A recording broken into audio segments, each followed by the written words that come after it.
ہمارے پاس جو لوگ آتے ہیں تو ہم ان کو بتاتے ہی دعائیں ہیں، اور ان کو سب سے پہلے وہی جو حافظ صاحب نے بھی ارشاد فرمایا. دیکھیں، سب سے پہلے بات تو دعاؤں کی چل رہی ہے. اللہ کے نبی صلی اللہ علیہ وسلم کی وطاست سے ہمیں جو ملتی ہے بات کہ جب ایک آدمی، اب آپ اس کو سنیں گے تو آپ حیران رہ جائیں گے کہ جب ایک جوڑا نیا ملتا ہے آپس میں، دیکھیں شر اور خیر ہے نا. رسول اللہ صلی اللہ علیہ وسلم نے فرمایا جب کوئی نکاح کرے تو اپنی بیوی کے یہاں سے پیشانی کے بال پکڑے، پھر اس میں دعا ہے، پھر اس کے بعد جو اللہ نے اس کی شرعی ضرورت کے لیے دعا بتائی. اب آپ ذرا غور سے سنیے گا کہ جو ایک نیا پراسس، نئی نسل آنے کے لیے شروع ہونے لگا ہے، اس پر محمد صلی اللہ علیہ وسلم نے گارنٹی فرمائی کہ جو یہ دعا پڑھے گا شیطان اس میں حصہ نہیں ڈال سکے گا. جو نہیں پڑھے گا شیطان اس میں حصہ ڈالے گا، وہ باقاعدہ وتی کرے گا اور ساتھ وہ سبقت لے جائے گا.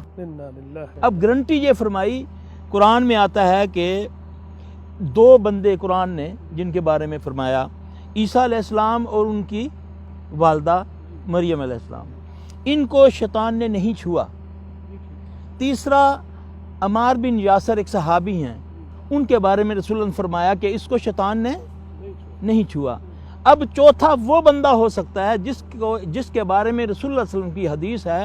کہ جس کے والدین نے اس دعا کو پڑھا، اس کے بعد اللہ نے اس کو کوئی اولاد عطا فرمائی، جب تک وہ بچہ یا بچی دنیا میں رہے گی اس کو کبھی شیطان چھو نہیں سکے گا. کتنی بڑی یہ دعا تو یہ ہے، اس کے الفاظ کہ اللہم انی اسألک من خیرہا وخیر ما جبلتا اعوذ بک من شرہا وشر ما جبلتا. لیکن اگر کسی آدمی کو یہ الفاظ یاد نہیں ہیں تو یہ اپنی زبان میں، اردو میں، پنجابی میں، انگلش میں، ہندی میں، کسی بھی زبان میں آدمی کہہ سکتا ہے کہ یا اللہ میں اپنی بیوی میں جو خیر ہے اس کا سوال کرتا ہوں، اور جس خیر پر تو نے